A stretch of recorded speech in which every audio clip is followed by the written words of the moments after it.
Dr. Washington, Margaret said, I wanted to update you on the training program. We've now trained over 2,000 law enforcement officers and judicial personnel. The feedback has been incredibly positive. Have you been able to measure whether it's making a difference? Yes, actually. The police departments that have implemented the training have seen a significant decrease in complaints about racial profiling and excessive force. More importantly, officers report that they feel more confident about making decisions because they're taking time to gather more information before acting. Samuel looked between the two women. Are you talking about the teaching program? The one about not judging people too quickly? That's right, Daddy, Patricia said. Judge Collins has been teaching people all over the country about the importance of not making assumptions about others. Samuel nodded approvingly. That's important work. I remember when I was a young officer, I had to learn not to judge my soldiers by how they looked or where they came from. Some of the best soldiers I ever knew were people that other officers had written off.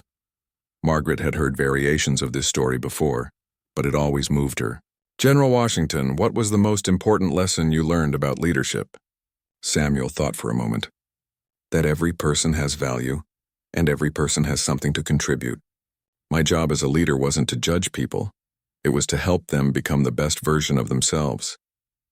That's exactly what we're trying to teach in the training program, Margaret said. After their visit with Samuel, Margaret and Patricia walked outside to the care facility's garden. They had developed a tradition of taking a walk together after each visit, talking about Samuel's condition and sharing stories about their work. How is he adjusting to the new dementia unit? Margaret asked. Better than I expected, Patricia replied. The staff there specializes in working with people who have memory. 6 months had passed since the night Judge Margaret Collins arrested General Samuel Washington.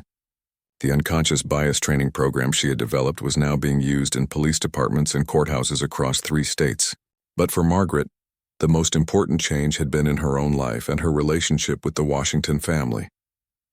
Every Sunday afternoon, Margaret visited Samuel at Sunny Meadows Care Center. What had started as an attempt to make amends had grown into a genuine friendship. Samuel's dementia had progressed, and he often didn't remember their first meeting. But he always remembered that Margaret was someone he trusted and cared about. Judge Collins, Samuel said as Margaret sat down beside him in the sunroom. Did I ever tell you about the time I got lost in the jungle in Vietnam? Margaret smiled. Samuel had told her this story many times, but she never got tired of hearing it. No, General Washington, I don't think you've told me that one. I'd love to hear it. As Samuel told his story, Margaret marveled at how clear his memories were about his military service, even as other memories faded away. His voice grew strong and confident when he talked about leading soldiers and making important decisions under pressure. The thing about being lost, Samuel said, is that you have to stay calm and think clearly. Panic will get you killed.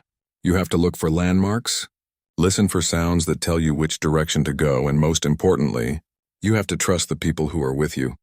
Margaret nodded, understanding that Samuel was teaching her something important, even if he didn't realize it. How did you learn to stay calm in dangerous situations? Practice, Samuel replied, and understanding that being afraid doesn't make you weak. It makes you human. The brave people aren't the ones who aren't scared. They're the ones who do the right thing even when they are scared. Patricia, Washington arrived for her weekly visit and found Margaret and her father deep in conversation. She had been surprised when Margaret first started visiting regularly, but now she looked forward to these Sunday afternoons when the 3 of them spent time together. How's he doing today? Patricia asked as she sat down with them. Very clear, Margaret replied. He's been telling me war stories and teaching me about leadership. Patricia smiled. He's always been a teacher, even when we were kids. He never just told us what to do. He always explained why it was important and what we could learn from the situation. I think you're doing something very brave. You're admitting that you made a mistake, and you're working to make sure others don't make the same mistake. That takes courage. Patricia joined the conversation. Judge Collins, I want you to know that our family has decided to be actively involved in your training program. Michelle, my daughter, is studying criminal justice in graduate school, and she wants to help develop materials for younger officers. That would be wonderful, Margaret replied. Having multiple generations of your family involved would make the training even more powerful. As the visit continued, Samuel shared stories from his military service and talked about the discrimination he had faced throughout his career, but he also talked about the progress he had seen in his lifetime and his hope that future generations would be more understanding. "When I was a young soldier," Samuel said, "there were people who didn't think black men could be good officers. I had to prove myself over and over again, but I also met many white officers who judged me by my actions, not my appearance. Those are the people who helped me succeed." "What would you want people to learn from your story?" Margaret asked. "I want them to learn that everyone deserves the benefit of the doubt. When you see someone doing something that looks suspicious, ask yourself what other explanations there might be. Talk to the person before you call the police. Give people a chance to explain themselves." "And what about people like me who are in positions of authority?" Samuel looked at her seriously. "People in authority have extra responsibility to be fair and careful. Your decisions affect other people's lives in big ways. You have the power to help people or hurt them, so you need to use that power wisely." As Margaret prepared to leave, Samuel asked her about her training program.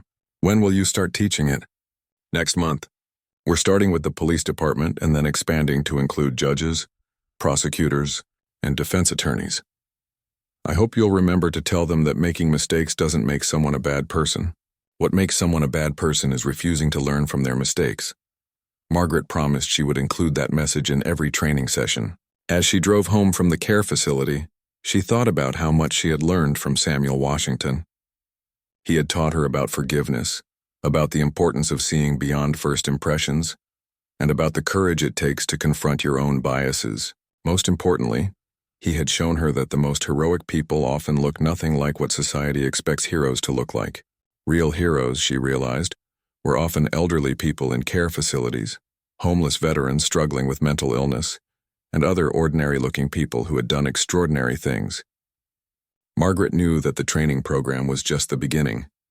She had a lot more work to do to become the fair and unbiased judge she had always thought she was, but for the first time in her career, she felt like she was doing work that could really make a difference in people's lives.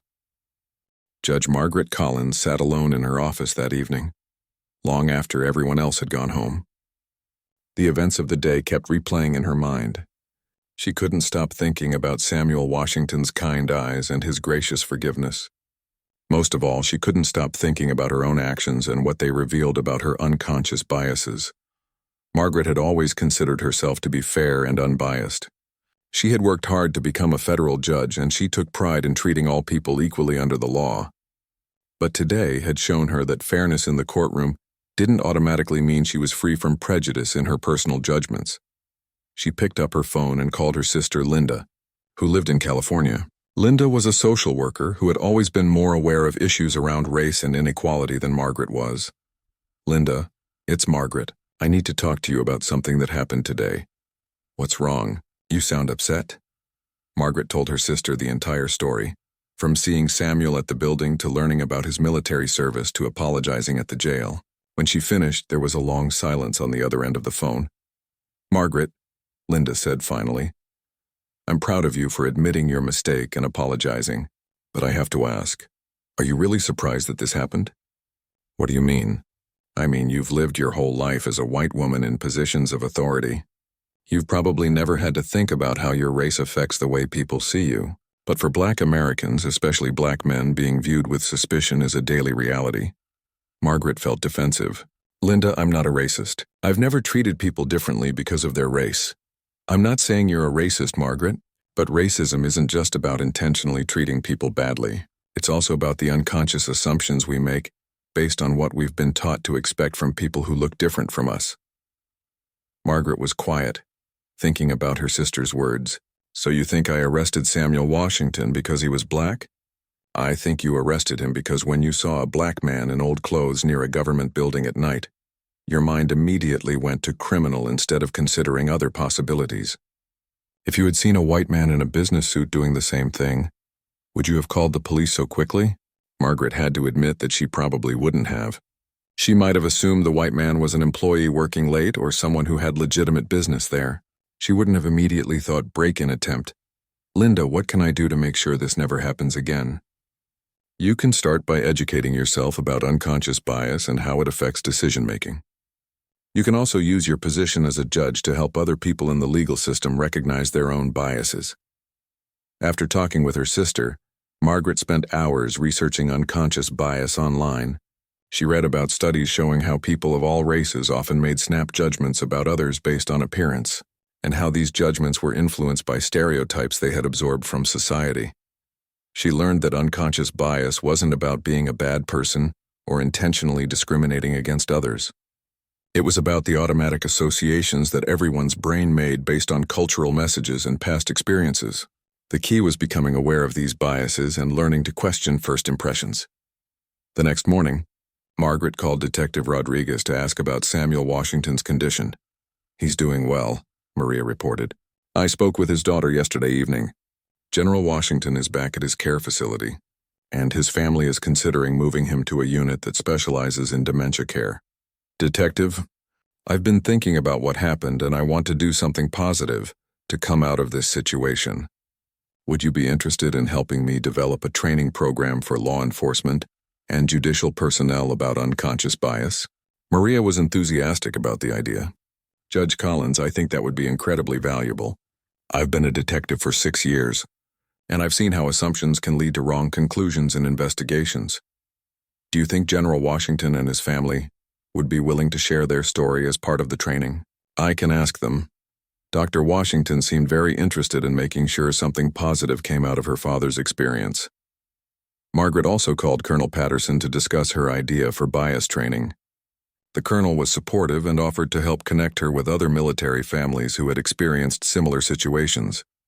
"Judge Collins," Colonel Patterson said, "General Washington always believed that the best way to honor service members is to make sure their sacrifices lead to positive changes in society. I think he would be very pleased to know that his experience is being used to help others." Over the next few weeks, Margaret threw herself into developing the training program. She worked with experts on unconscious bias, law enforcement trainers, and civil rights advocates to create a comprehensive curriculum. The program included information about how the brain makes split-second decisions, how cultural stereotypes influence those decisions, and practical strategies for slowing down and gathering more information before acting. It also included real case studies, including Samuel Washington's story, to help participants understand the real-world consequences of unconscious bias. A month after the incident, Margaret visited Samuel at Sunny Meadows Care Center. She had called ahead to speak with his daughter and make sure the visit would be welcome. Patricia Washington met Margaret in the lobby of the care facility. "Judge Collins, thank you for coming. My father has good days and bad days, but today is one of his clearer days. He remembers you and wants to see you." Margaret followed Patricia down a hallway decorated with photos of the residents during their younger years. Many of the photos showed people in military uniforms from different wars and time periods. She stopped when she saw a photo of a young Samuel Washington in his dress uniform, standing next to an American flag. "He was so handsome," Patricia said, noticing Margaret looking at the photo, "and so proud to serve his country. Even now, when he's confused about other things, he still remembers his military service clearly." They found Samuel sitting in a sunroom, looking out at a garden where other residents were walking with their families. He looked up when they approached and smiled. "Judge Collins, it's good to see you again. Patricia told me you've been working on something important." Margaret sat down across from Samuel. "General Washington, I've been developing a training program to help police officers and judges recognize their unconscious biases. I wanted to ask if you would be comfortable with me sharing your story as part of the training." Samuel considered this carefully. "Will it help prevent other people from going through what I went through?" "I believe it will. Sometimes people need to hear real stories to understand how their assumptions can hurt innocent people. Then yes, you have my permission to use my story. But I want you to make sure people understand that I don't hold any anger toward you or anyone else involved. Anger doesn't solve problems, education and understanding do." Margaret felt tears in her eyes. "General Washington, I still can't believe how forgiving you've been about this whole situation." Samuel smiled. "Judge Collins, I learned something important during my time in the Army. The only way to defeat an enemy is to understand it completely. Prejudice and bias are enemies that live inside all of us. The only way to defeat them is to drag them out into the light and examine them honestly. Is that what you think I'm doing with this training program?" Samuel stopped and spoke to each officer who saluted him. Thank you for your service, Mike, he said to those who were veterans. Thank you for keeping our community safe, he said to the civilian officers. When they reached the jail entrance, Samuel could see his family waiting outside through the glass doors. A woman in her 50s was pacing back and forth while a younger woman sat on a bench nearby. That's Patricia, Samuel said with joy in his voice. And that's Michelle, my granddaughter. She just graduated from college. As they walked outside, Patricia Washington ran toward her father and threw her arms around him. Daddy, we were so scared. We've been looking everywhere for you. I'm sorry, sweetheart. I got confused again. I thought I had to go to work. Michelle joined the hug, and for a moment the three of them stood together, holding each other tightly. Judge Collins watched this reunion with tears in her eyes, thinking about how close she had come to keeping this family separated even longer. Patricia Washington turned to address the group of officials who had brought her father out. I want to thank everyone who helped resolve this situation. I know my father wandered away from his care facility, and I understand that his behavior might have seemed suspicious. Dr. Washington, Judge Collins said, stepping forward, I'm the judge who had your father arrested. I want to apologize to you and your family for the pain I caused. Patricia looked at Judge Collins for a long moment. Judge Collins, my father has told me many stories about his military service. He's always said that the hardest part of being a leader is making quick decisions with incomplete information. Sometimes those decisions are wrong, but good leaders learn from their mistakes. Your father is very wise, Margaret replied, and very forgiving. Colonel Patterson shook hands with Samuel. Sam, it was good to see you again. Even under these circumstances, you take care of yourself. Thank you for coming to help me, Colonel. It means more than you know. As the Washington family prepared to leave, Samuel turned back to Judge Collins one more time. Ma'am, I hope you'll remember that sometimes the people who look the most ordinary are the ones who have done the most extraordinary things, and sometimes the people who look the most suspicious are just confused and need help. Judge Collins nodded, knowing she would never forget those words. As she watched the family drive away, she thought about how much her life had changed in the past 24 hours. She had started yesterday evening as a judge who thought she understood justice and fairness. She was ending today as someone who realized she still had a lot to learn about both. The county jail was buzzing with unusual activity as word spread that they had been holding a decorated general overnight. Officer Mike Rodriguez, who had processed Samuel Washington the night before, felt sick to his stomach when he learned the truth. Detective Maria Rodriguez arrived at the jail with Colonel Patterson and Judge Collins, who had insisted on coming to apologize in person. Samuel was sitting quietly in his cell when they approached. He looked up with tired eyes that seemed clearer than they had been the night before. Sometimes his dementia gave him moments of clarity, and this appeared to be one of those times. General Washington, Colonel Patterson said gently, these people have come to speak with you. Samuel stood up slowly and walked to the bars of his cell. He looked at Judge Collins with recognition.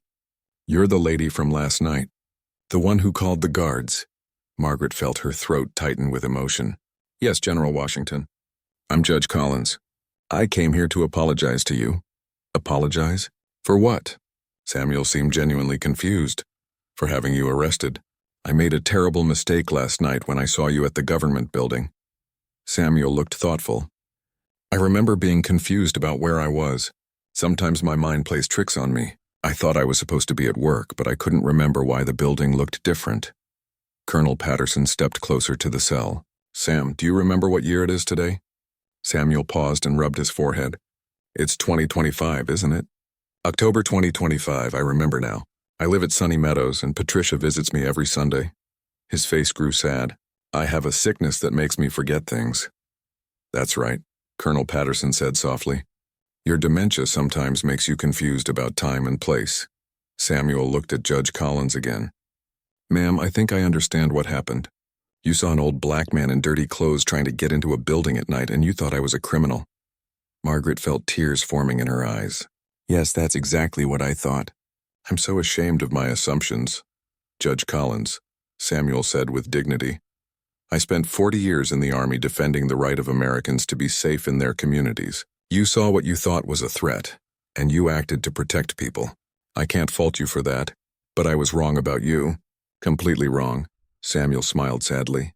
Ma'am, I've been misjudged many times in my life because of how I look. When I was a young soldier in Vietnam, some people didn't think a black man could be a good officer. When I became a general, some people didn't think I deserved the position. I learned a long time ago that people's first impressions aren't always accurate. Detective Rodriguez spoke up. General Washington, I want you to know that as soon as we started investigating your background, we realized there had been a mistake. Your military records showed that you were someone very special. My records are classified, Samuel said with a slight smile. Most people aren't supposed to see them. That's what made us realize how important you were, Maria replied. When the Pentagon got involved, we knew this wasn't an ordinary case. Colonel Patterson was getting impatient with the conversation. General, we're here to take you home. All charges have been dropped and your family is waiting for you. Samuel's face lit up. Patricia is here. She's waiting outside with your granddaughter, Michelle. They've been very worried about you. Officer Rodriguez had been listening to the conversation with growing amazement. He stepped forward with the bag containing Samuel's personal belongings. General Washington, I want to apologize too.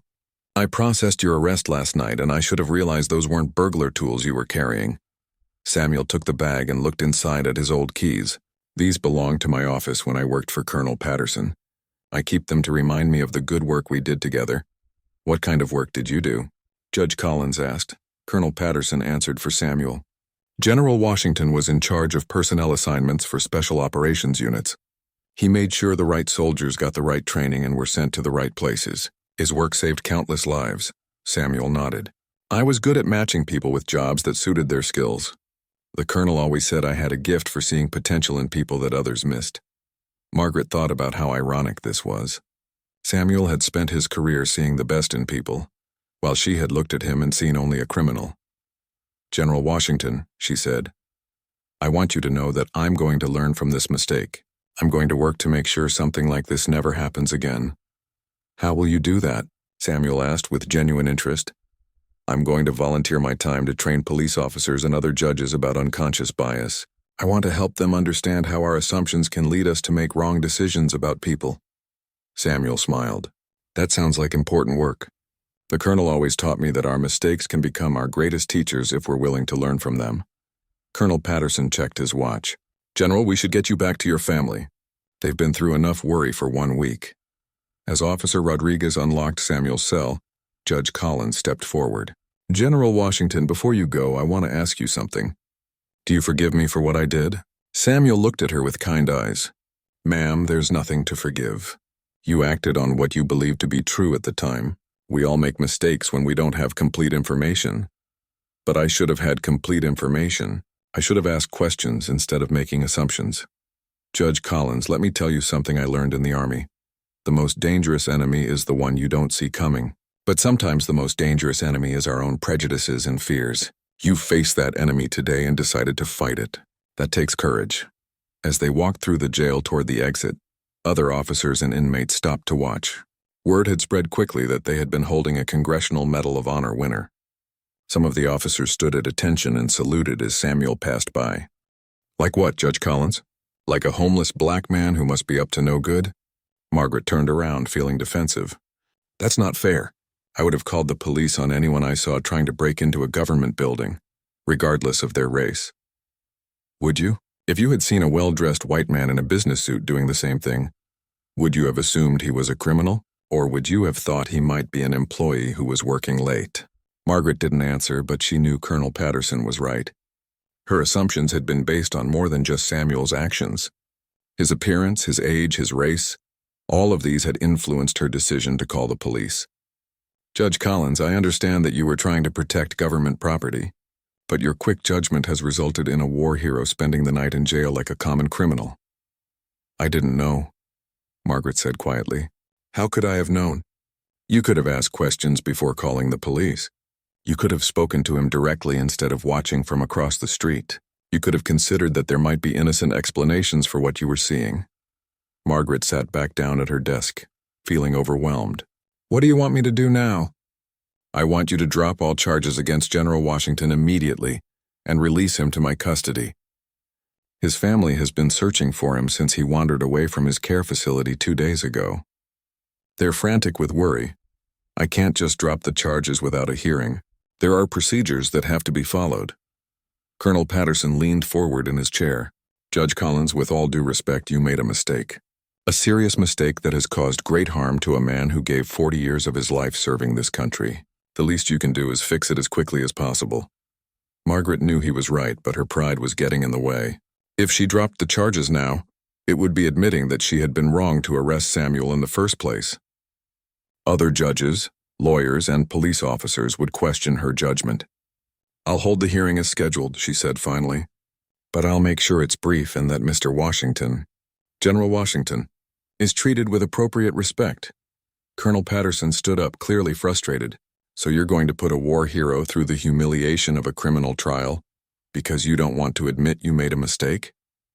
I'm going to follow proper legal procedures, Margaret said stiffly. Judge Collins, let me tell you something about General Washington that's not in those files. In 1969, he was leading a patrol through enemy territory when they were ambushed. His unit was pinned down by machine gun fire and several soldiers were wounded. Instead of retreating to safety, General Washington crawled through enemy fire 3 separate times to pull wounded men to safety. He saved 37 lives that day and nearly died doing it. Colonel Patterson paused, letting his words sink in. In 1974, he volunteered for a dangerous mission behind enemy lines to rescue prisoners of war. He spent 6 months in the jungle, evading capture and gathering intelligence that helped win the war. He could have been killed or captured and tortured at any moment. Margaret listened in silence as Colonel Patterson continued. After the war, General Washington spent 20 more years training young soldiers and protecting American interests around the world. He missed countless family dinners, birthdays, and holidays because he was serving his country. And now in his 70s, when his mind is failing him through no fault of his own, you want to put him on trial for getting confused about where he was supposed to be. Margaret felt tears forming in her eyes. The weight of what she had done was finally hitting her. She had arrested a man who had sacrificed everything for his country, and now she was too proud to admit her mistake. Colonel, what if I hold the hearing but dismiss all charges at the end? That way, the legal procedures are followed, but General Washington goes free. That's better than nothing, but it still means he has to sit in a courtroom and be treated like a defendant in a criminal case. It means his family has to watch him be humiliated in public. Margaret was quiet for a long moment, thinking about everything Colonel Patterson had told her. Finally, she made her decision. I'll drop the charges, she said quietly. I'll call the district attorney right now and tell her that after reviewing additional evidence, I believe the charges are not warranted. Colonel Patterson's expression softened slightly. Thank you, Judge Collins. That's the right thing to do. I want to apologize to General Washington personally. Can you arrange that? I think that would be appropriate. But I should warn you, his confusion comes and goes.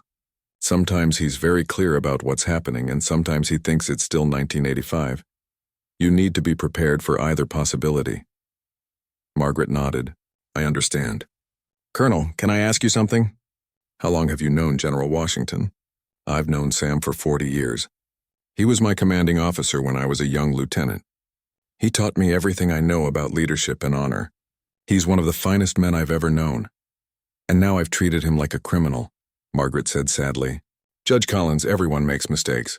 What matters now is how you handle the situation going forward. General Washington is a forgiving man. He understands that people sometimes act on incomplete information. Margaret picked up her phone to call the district attorney. As she dialed, she couldn't stop thinking about the old man sitting in jail, confused and scared, not understanding why he was being punished for trying to go to work. She had acted quickly last night, believing she was doing the right thing, but her quick judgment had been based on assumptions and prejudices she was only now beginning to recognize. In 30 minutes, General Samuel Washington would be released from jail and reunited with his family. But Margaret knew that the memory of this mistake would stay with her for the rest of her life.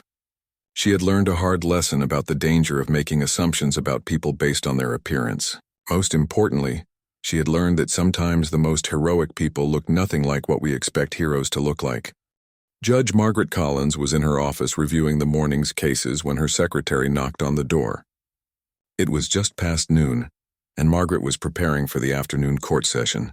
She expected it to be a simple day with routine cases, including the attempted break-in from the night before. "Judge Collins, there's a Colonel Patterson here to see you. He says it's urgent and relates to one of your cases." Margaret frowned.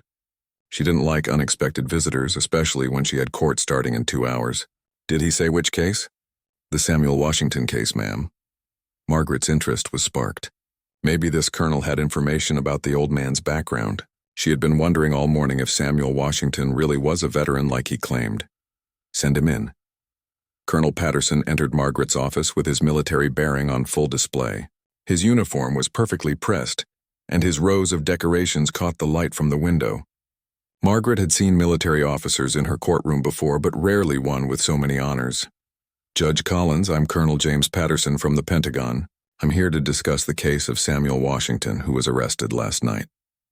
Margaret gestured to a chair in front of her desk. "Please sit down, Colonel. I assume Mr. Washington served under your command at some point." "Judge Collins, before we begin, I need to tell you something that will probably shock you. The man you had arrested last night is not just any former soldier. He is General Samuel Washington, one of the most decorated officers in the history of the United States Army." Margaret felt the blood drain from her face. "A general? That's impossible. The man I saw was dressed in old clothes, acting confused. He was using tools to break into a government building." Colonel Patterson opened a folder he had brought with him. "These are copies of General Washington's service records, the parts that aren't classified. He served 3 tours in Vietnam, where he earned the Congressional Medal of Honor for single-handedly saving 37 soldiers from an enemy ambush. He has 2 Purple Hearts for wounds received in combat. After Vietnam, he became one of the first African-American generals in the Army." Margaret looked at the documents with growing disbelief. The photos showed a young, strong soldier in various military settings. Even 40 years younger, she could see that this was the same man she had watched trying to get into the building. "But he was clearly attempting to break in," Margaret said weakly. "I saw him with my own eyes." "Judge Collins, General Washington suffers from early-stage dementia. His mind sometimes confuses the past with the present. He worked in that building from 1983 to 1987 as a liaison officer. In his confused state, he believed he was still reporting for duty." Margaret set down the papers and rubbed her temples. A terrible feeling was growing in her stomach. "You're saying I arrested a war hero who was confused about where he was?" "That's exactly what I'm saying. The tools you thought he was using to pick locks were actually his old office keys. He's carried them for 40 years as mementos of his military service. He wasn't breaking in. He was trying to go to work at a job he hasn't had since 1987. Margaret stood up and walked to her window, looking out at the government building across the street. Last night, in the darkness, she had seen what she expected to see: a criminal trying to break in. She had never considered that there might be another explanation. "Colonel, I had no way of knowing who he was. He looked like—" Colonel James Patterson walked into the police station wearing his full dress uniform, with rows of ribbons across his chest. He was a tall man in his early 60s with gray hair and serious eyes. Detective Maria Rodriguez had never seen so many military decorations on one person before. Other officers in the station stopped what they were doing to watch as he approached the front desk. "I'm Colonel Patterson. I'm here to see Detective Rodriguez about Samuel Washington." Maria hurried down to meet him, feeling nervous about talking to such a high-ranking military officer. In her 6 years as a detective, she had worked with local police, state investigators, and FBI agents, but never with someone from the Pentagon. "Colonel Patterson, I'm Detective Rodriguez. Thank you for coming so quickly." The colonel's expression was very serious. "Detective, this matter is extremely urgent. I need to see Samuel Washington immediately, and I need to understand exactly what happened last night." Maria led Colonel Patterson to a small meeting room where they could talk privately. She spread out all her files and notes on the table between them. "Before we go any further," the colonel said, "I need you to understand that everything I'm about to tell you is classified information. You cannot discuss it with anyone except those directly involved in this case." Maria nodded. "I understand, sir. Samuel Washington is not just any retired military officer. He is General Samuel Washington, one of the most decorated soldiers in the history of the United States Army. He served 3 tours of duty in Vietnam, where he earned the Congressional Medal of Honor, 2 Purple Hearts, and numerous other decorations for bravery under fire." Maria felt her mouth drop open. A general? The confused old man in the jail cell was a general? Colonel Patterson continued. After Vietnam, General Washington became one of the first African American officers to reach the rank of general. He spent the next 20 years in charge of highly classified operations that I still cannot discuss with you. His work was so important that many of his service records remain classified to this day. But he seems so confused, Maria said. He keeps talking about reporting for duty and finishing work assignments. The colonel's face grew sad. General Washington was diagnosed with early-stage dementia 3 years ago. His family moved him to a care facility where he could receive proper medical attention. But his condition has been getting worse. How did you know he was here? When Major Williams called me this morning and told me that someone was asking about General Washington's classified records, I knew something was wrong. The general's family called me 2 days ago to say he had wandered away from his care facility. We've been looking for him ever since. Maria thought about Samuel sitting in his jail cell, believing he still had work to do for the colonel. So when he talks about working for you, I was his commanding officer 40 years ago when he was a young lieutenant colonel. In his confused state, his mind has gone back to that time period. He thinks it's 1985 and that he's still reporting to me for duty assignments. Colonel Patterson stood up and walked to the window. Detective, you have to understand what kind of man Samuel Washington is. He devoted his entire life to serving his country. He risked his life countless times to protect American soldiers and civilians. The idea that he would ever break into a government building to commit a crime is absolutely impossible. Then what was he doing there last night? In his confused state, he probably thought he was reporting for work. The building where he was arrested used to house his old office back in the 1980s. His mind is mixing up past and present, so he went to the place where he used to work, thinking he still had duties to perform there. Maria remembered the old keys Samuel had been carrying. He was using keys, not lock-picking tools. The security guards and Judge Collins just assumed they were burglary tools because they couldn't see them clearly in the dark. Those keys are probably from his old office. General Washington was always very sentimental about keeping mementos from his military service. He carries those keys everywhere he goes as a reminder of his years in the Army. Colonel Patterson sat back down and looked directly at Maria. Detective, I need you to release General Washington into my custody immediately. His family is frantic with worry and he needs medical attention. This whole situation is a tragic misunderstanding. Maria felt overwhelmed by everything she had learned. The man she had thought was a confused criminal was actually a war hero and a general, but she also knew that she couldn't just release him without following proper procedures. Colonel, I understand this is a serious situation, but I can't release him without getting approval from my supervisor and the district attorney's office. There are still charges pending. What charges? For trying to enter a building where he worked for 4 years. For carrying keys that he has every right to possess? Judge Collins saw him trying to break in. She's a federal judge and her testimony carries a lot of weight in court. Colonel Patterson's jaw tightened. Judge Collins made an assumption based on appearances. She saw an elderly black man in old clothes and assumed he was a criminal. She never considered that he might have legitimate reasons for being there. Maria knew the colonel was right, but she also knew how the legal system worked. I understand your frustration, sir, but we have to follow the law. General Washington will have his court appearance this afternoon, and then a judge will decide what happens next. Which judge will be hearing the case? Maria checked her notes. Judge Collins requested to hear it herself since she was the primary witness. Colonel Patterson looked shocked. The same judge who had him arrested will be deciding his fate? That doesn't seem fair. It's unusual but not illegal. Judge Collins knows the case better than anyone else. I need to see General Washington now, the colonel said firmly. As his former commanding officer and as someone who knows his medical condition, I have a right to speak with him. Maria agreed to take Colonel Patterson to see Samuel.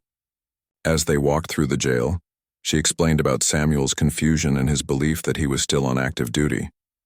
When they reached Samuel's cell, he was sitting on his bed, staring at the wall. He looked up when he heard footsteps approaching and his face lit up when he saw Colonel Patterson. Colonel! Samuel stood up quickly and tried to salute, but his movements were slow and shaky. I'm sorry I'm late for duty, sir. I got confused about where I was supposed to report. Colonel Patterson's eyes filled with tears as he looked at his former officer. It's all right, Sam, you're not late for anything. I just came to check on you. Colonel, I need to finish the personnel assignments for next quarter. The men are counting on me to make sure they get their new duty stations on time. Sam, do you know what year it is? Samuel thought for a long moment. 1985, sir. October 1985. Colonel Patterson looked at Maria with pain in his eyes. General, it's actually 2025. You retired from the Army many years ago. You live at Sunny Meadows Care Center with other retired military officers. Samuel looked confused and frightened. 25? That can't be right, Colonel. I just had my briefing with you last week about the new recruits coming in. Sam, you have a medical condition that sometimes makes you confused about time and place. Your daughter Patricia has been taking care of you. Do you remember Patricia? Patricia. Samuel's face showed recognition. My little girl. She's a doctor now, isn't she? She always was so smart. That's right. She's been very worried about you. You wandered away from the care center, and everyone has been looking for you. Samuel sat back down on his bed looking lost and scared. I don't understand what's happening to me, Colonel. Sometimes I feel like I'm in two different times at once. Colonel Patterson reached through the bars and put his hand on Samuel's shoulder. It's going to be all right, Sam. We're going to take you home and make sure you get the help you need. Maria watched this interaction with growing emotion. She could see the deep respect and friendship between these two men. Colonel Patterson wasn't just following orders from the Pentagon. He genuinely cared about Samuel Washington and wanted to protect him. Detective, Colonel Patterson said quietly, I'm going to make some phone calls. General Washington should never have been arrested in the first place, and I'm going to make sure these charges are dropped immediately. As they walked back to the meeting room, Maria couldn't help but think about how wrong this whole situation was. A decorated war hero was sitting in jail because someone had misunderstood what they saw. Judge Collins had acted quickly to protect government property, but she had made assumptions that led to the arrest of an innocent man. Colonel Patterson spent the next hour on his phone, speaking with officials at the Pentagon, the Veterans Affairs Office, and the District Attorney's Office. Maria could hear the authority in his voice as he explained the situation and demanded that charges be dropped. Finally, he hung up and turned to Maria. I've spoken with the district attorney. She agrees that there are no grounds for criminal charges against General Washington, but she says that Judge Collins insists on holding the court hearing anyway. Why would she do that? Judge Collins apparently feels that dropping the charges would make her look foolish for making the arrest in the first place. She wants to go through with the hearing to justify her actions. Detective Maria Rodriguez sat at her desk with a cup of coffee and Samuel Washington's file. The morning sun came through the windows of the police station, and phones were ringing as officers started their day shifts. Maria had been a detective for 6 years, and she had learned to trust her instincts. Something about this case felt different from the usual break-in attempts she investigated. Maria opened her computer and typed Samuel Washington's name into the police database. What came up on her screen was not what she expected. Instead of a long criminal record, she found almost nothing. Samuel had a clean driving record with only one speeding ticket from 15 years ago. There were no arrests, no warrants, no reports of suspicious activity. But there was something else that caught her attention. Under the section for military service, there was a flag that said, Classified, contact Pentagon for details. Maria had never seen anything like this before in all her years as a detective. She had run background checks on hundreds of people, including other veterans, but she had never seen military records that were completely classified. Maria picked up her phone and called the Veterans Affairs Office. Maybe they could tell her more about Samuel Washington's service record. Veterans Affairs, how can I help you? A friendly voice answered. This is Detective Rodriguez with the city police. I'm investigating a case involving a man named Samuel Washington, and I need to verify his military service. I can help with that. What's his full name and date of birth? Maria gave them the information from Samuel's driver's license. She heard typing on the other end of the phone. I'm sorry, Detective, but Mr. Washington's records are restricted. I can't give you any information without special authorization. Restricted? What does that mean? It means his service records are classified above my clearance level. You would need to contact the Pentagon directly for any information about his military background. Maria thanked the person and hung up. This was getting stranger by the minute. Why would an elderly man who lived in a nursing home have classified military records? Maybe Samuel really had been someone important in the military, and his confused stories about working for a colonel were based on real memories. Maria decided to visit the building where Samuel had been arrested. She wanted to see exactly what Judge Collins had witnessed and maybe understand better what Samuel had been trying to do. The Veteran Services Building was a plain, brick structure with several government offices inside. During the day, it was busy with people applying for benefits, getting help with disability claims, and meeting with counselors. But at night, it would be empty and locked up tight. Maria walked around to the side door where Samuel had been found. The door was solid steel with a heavy deadbolt lock. She examined the area carefully, looking for any signs of damage or forced entry. The door and lock looked perfect. There were no scratches or marks that would show someone had been trying to break in. She tried to imagine what Judge Collins had seen from across the street. An elderly man bent over the door working with small metal objects. In the dim light, it might have looked like he was picking the lock. But maybe he really had been trying to use keys, just like he said. Maria walked inside the building and found the office directory. There were listings for Army recruitment, Navy recruitment, Veterans Affairs, and several other military-related offices. She noticed that some of the offices had been there for decades. Maybe Samuel really had worked in this building at some point in his long life. She found the building manager, an older woman named Mrs. Chen, who had worked there for 20 years. "Excuse me, Mrs. Chen, I'm Detective Rodriguez. I'm investigating an incident that happened here last night. Do you know anything about a man named Samuel Washington who might have worked here?" Mrs. Chen thought for a moment. "Samuel Washington. That name sounds familiar, but I can't place it. We've had so many employees over the years. What did he look like?" Maria described Samuel, an elderly black man in his 70s with gray hair. Mrs. Chen shook her head. "I'm sorry, I don't remember anyone by that name working here recently, but we do have employee records going back 30 years in storage. If you want, I could check those files." "That would be very helpful, thank you." Mrs. Chen led Maria to a storage room filled with filing cabinets. "These are organized by decade," she explained. "If Mr. Washington worked here, his records would be in one of these cabinets." They started with the most recent files and worked backward. Maria was beginning to think they wouldn't find anything when Mrs. Chen pulled out a thin file from the 1980s cabinet. "Here's something," she said. "Samuel R. Washington, employed from 1983 to 1987 as liaison officer for military personnel assignments." Maria opened the file eagerly. Inside was a photo of a much younger Samuel Washington in a military uniform. Even though he was 40 years younger in the picture, Maria could clearly see that this was the same man who was sitting in jail right now. The file showed that Samuel had been responsible for coordinating between different military departments and civilian agencies. His supervisor was listed as Colonel James Patterson. Maria felt a chill run down her spine. Samuel had been telling the truth about working for Colonel Patterson. "Mrs. Chen, do you know what happened to Mr. Washington? Why did he stop working here?" Mrs. Chen read through the file. "It says here that he was transferred to another assignment.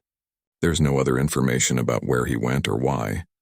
Maria made copies of everything in Samuel's file. This proved that he had worked in this building and that he had legitimate reasons to be familiar with it. But it still didn't explain why he had been trying to get in after hours 35 years later. Back at the police station, Maria decided to try calling the Pentagon.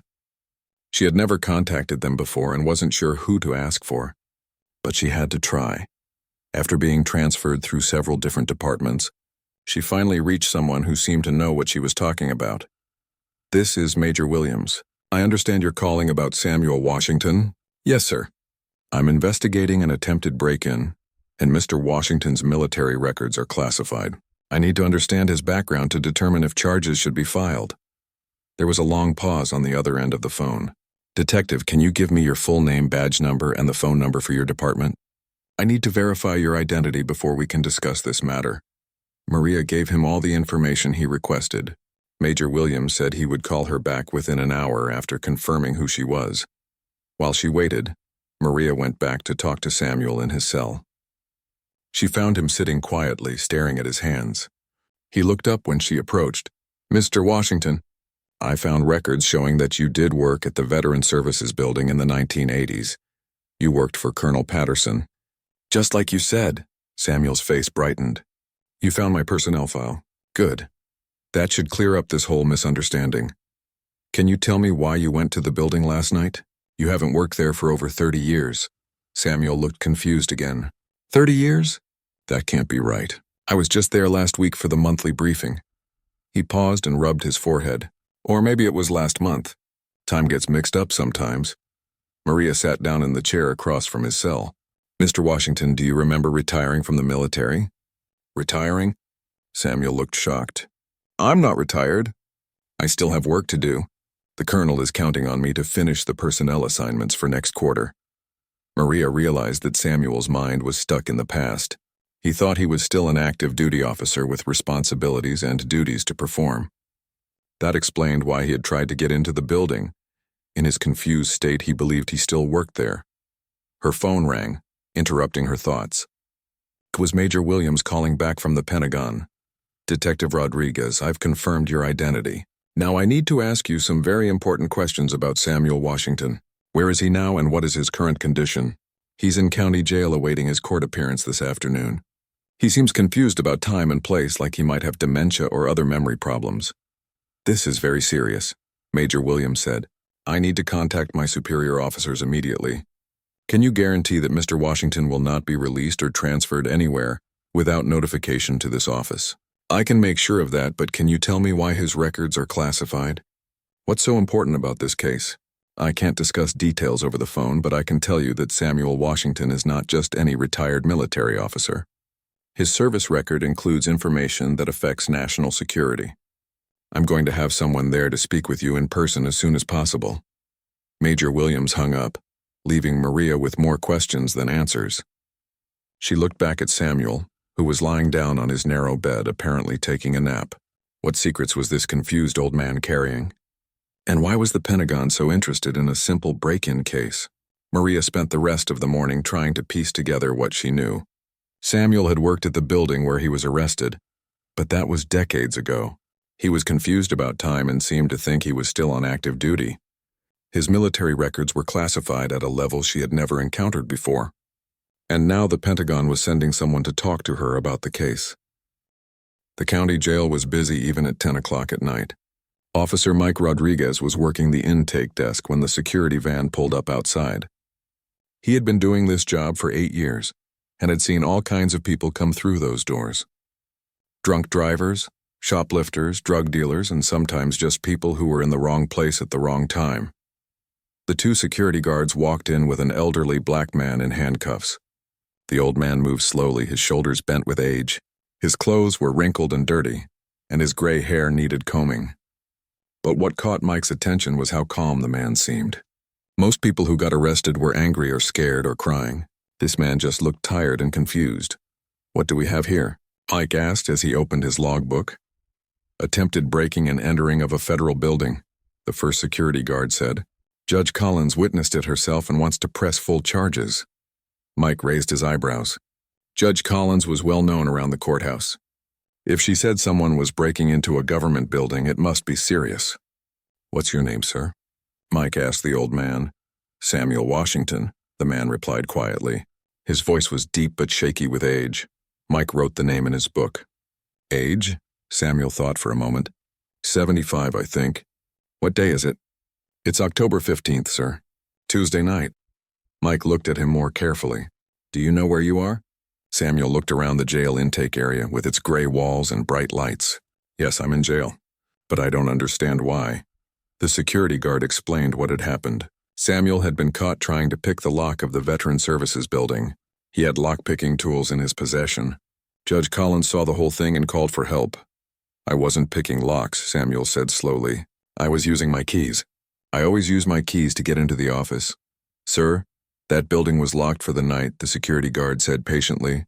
No one is supposed to be there after hours. Samuel looked even more confused. But I have work to do. The colonel is expecting my report tomorrow morning. Mike had heard confused talk like this before, usually from people who were drunk or on drugs. But Samuel didn't smell like alcohol and his eyes looked clear. Maybe he had mental problems. Sometimes elderly people got confused about where they were or what year it was. Let's get you processed, Mike said kindly. He removed Samuel's handcuffs and led him to a chair. I need to search you and take your personal items. They'll be returned to you when you leave. Samuel emptied his pockets without complaint. He had a worn leather wallet with $12 inside. There was an old driver's license that showed his address as Sunny Meadows Care Center. Mike made a note of that. So Samuel lived in a nursing home or assisted living place. That explained a lot. There were also several small metal objects that looked like old keys. They were tarnished and scratched, like they had been carried around for many years. Mike examined them closely. These were the tools the security guards thought Samuel was using to pick locks. "These are your lock-picking tools?" Mike asked, holding up the keys. Samuel looked at them and his face grew sad. "Those are my office keys. I've had them for 40 years. The colonel gave them to me when I got promoted." Mike turned the keys over in his hand. They looked like regular keys, not the special tools criminals used to break into buildings, but they were very old and some had markings he couldn't read in the dim light. "Sir, what colonel are you talking about?" "Colonel Patterson. He's my commanding officer. Well, he was. I think he retired last year. Or maybe it was 10 years ago." Samuel rubbed his forehead like he was trying to remember something important. Mike finished the intake process and gave Samuel an orange jail uniform to change into. Then he led him to a holding cell where he would wait until morning for his first court appearance. The cell was small but clean with a narrow bed and a toilet. "Is there someone you want to call?" Mike asked. "You're allowed one phone call." Samuel thought about this for a long time. "I should call my daughter, but I don't remember her phone number. I used to know it by heart. Do you remember her name? We can try to look her up. Patricia. Dr. Patricia Washington. She's a doctor at the hospital." Samuel sat down heavily on the bed. "She's probably worried about me. I was supposed to be back before dinner." Mike wrote down the information. He would try to find Patricia Washington in the morning and let her know where her father was. For now, Samuel needed to rest. "Try to get some sleep, Mr. Washington. Tomorrow you'll see a judge and we'll sort this all out." Samuel nodded and lay down on the narrow bed. "Can you tell the colonel that I'll have his report ready tomorrow? I just need to finish the last section." "Sure," Mike said gently, though he knew there was no colonel waiting for any report. He turned off the light in the cell and walked back to his desk. Mike couldn't stop thinking about Samuel Washington as he finished his paperwork for the night. The old man seemed genuinely confused about where he was and what was happening. His story about being a military officer didn't make sense, but he told it like he really believed it. The next morning, Mike's shift was ending when Detective Maria Rodriguez arrived to take over Samuel's case. Mike had worked with Maria many times before. She was smart and thorough, and she always tried to get to the truth. "What do you think about this one?" Maria asked as she read through the arrest report. "Something doesn't feel right," Mike said. "The guy seems confused, like maybe he has dementia or something. He keeps talking about reporting to some colonel and finishing work reports." Maria nodded. "Judge Collins is pretty sure about what she saw, though. She's not the kind of person who makes mistakes." "I know, but look at these." Mike showed Maria the keys they had taken from Samuel. He says these are his office keys. "They don't look like lock-picking tools to me." Maria examined the keys carefully. Some of them had numbers stamped on them, and one had what looked like a military insignia. She made a note to have them checked by an expert. "I'll go talk to him," Maria said. "See if I can figure out what's really going on here." Samuel was awake when Maria arrived at his cell. He was sitting on the edge of the bed looking out the small window at the gray morning sky. He had combed his hair with his fingers and tried to make his jail uniform look neater. "Mr. Washington, I'm Detective Rodriguez. I'd like to ask you some questions about last night." Samuel stood up slowly and walked to the bars of his cell. "Good morning, Detective. I hope you can help me understand what happened. I seem to have gotten confused somehow." Maria opened her notebook. "Can you tell me why you were at the Veteran Services Building last night?" "I work there," Samuel said simply. "I've worked there for, well, it seems like forever. I was just trying to get to my office to finish some paperwork." "Mr. Washington, that building was closed. It was after 9 o'clock at night." Samuel looked puzzled. "9 at night? But I thought it was morning. I always go to work in the morning." He paused and rubbed his temples. "I get confused sometimes about what time it is. The doctors say it's normal for people my age." Maria made notes as he talked. Samuel seemed sincere, but his story still didn't make sense. "What kind of work do you do there?" "I'm in charge of personnel files and duty assignments, making sure everyone gets where they need to be on time. The colonel depends on me to keep everything organized." "What's the colonel's name?" "Patterson. Colonel James Patterson. He's a good man. Served 2 tours overseas before they put him in charge of our unit." Maria wrote down the name. She would check to see if there really was a Colonel Patterson in the military. Maybe Samuel had worked for the government at some point, and now his failing memory was mixing up the past with the present. "Mr. Washington, do you remember being arrested last night?" Samuel thought carefully. "I remember a lady in nice clothes talking to some guards. She seemed upset about something. And then I was here." He looked around the cell. "I still don't understand what I did wrong." Maria closed her notebook. Something about this case was bothering her, just like it had bothered Mike. Samuel Washington didn't act like a criminal. He acted like a confused old man who had gotten lost and ended up in the wrong place at the wrong time. But Judge Collins had seen him trying to break in with lock-picking tools. Or what she thought were lock-picking tools. Maria decided she needed to investigate this case more carefully before Samuel went to court. As she walked back to her desk, Maria thought about her own grandfather, who had lived with her family before he died. He had served in World War II and sometimes got confused about where he was. He would put on his old uniform and say he needed to report for duty. Her grandmother would gently remind him that the war was over and he was safe at home. Maybe Samuel Washington was like her grandfather. Maybe he was a veteran whose mind was playing tricks on him.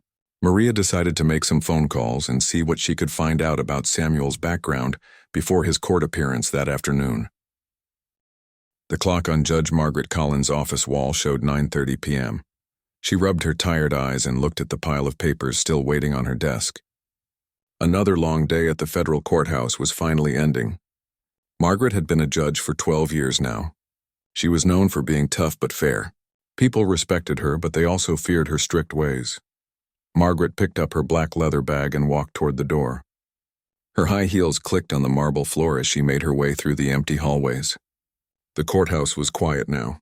Only the night security guards were still around. She liked this peaceful time when she could think without phones ringing or people asking her questions. Outside, the October air was cool and crisp. Margaret pulled her coat tighter around her shoulders. The parking lot was almost empty except for a few cars belonging to the cleaning crew.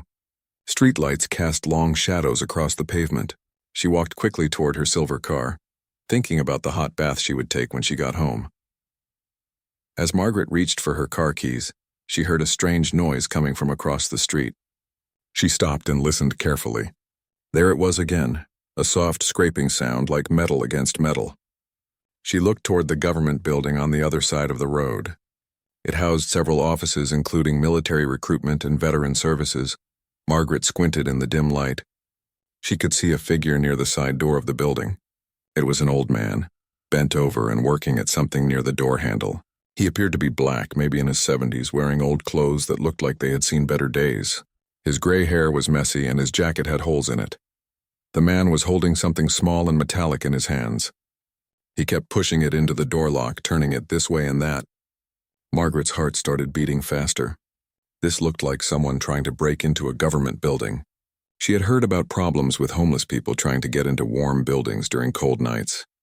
Margaret reached for her cell phone. As a federal judge, she knew how serious it was when someone tried to break into government property. This was not just a simple crime. This could be terrorism or espionage. Even if it was just a confused old man, he had no right to be there. She dialed the security office number she knew by heart. "This is Judge Collins," she said when someone answered. "I'm outside the courthouse and I can see someone trying to break into the Veteran Services building across the street." "Send security right away." The person on the other end asked her to describe what she was seeing. Margaret kept watching the old man as she talked. It's an elderly black male, probably homeless by the look of his clothes. He's using what looks like lockpicks or some kind of tools to try to get into the building. He's been at it for several minutes now. "We'll send someone right away, Judge Collins. Please stay where you are and keep watching, but don't approach him yourself." Margaret stayed by her car, phone in hand, watching every move the old man made. He seemed to know what he was doing with those tools. This wasn't some random person just trying doors. He was working the lock like someone who had done this before. That worried her even more. The old man looked up and down the street a few times as if checking to make sure no one was watching him. But he didn't see Margaret standing in the shadows by her car. He went back to working on the lock with intense focus. His hands moved steadily, even though they looked shaky from old age. Margaret wondered what could be inside that building that would make an old man risk breaking in. Maybe he was looking for money or valuable equipment, or maybe someone had sent him to steal important government information. She had seen cases like this before in her courtroom. Sometimes criminals used people who looked harmless to do their dirty work. The security van pulled up quietly with its lights off. 2 guards got out and walked carefully toward the building. Margaret waved to get their attention and pointed toward where the old man was still working. The guards nodded and split up, one going to each side of the building to surround him. Margaret walked closer, staying behind the security van for protection. She wanted to see what would happen when they caught him. As a judge, she felt it was her duty to witness the arrest and make sure everything was done properly. "Stop right there and put your hands up," one of the security guards called out as they approached the old man. The man looked up, startled. In the light from the guard's flashlight, Margaret could see his face clearly for the first time. He looked tired and confused, like he didn't understand what was happening. The old man slowly stood up and raised his hands.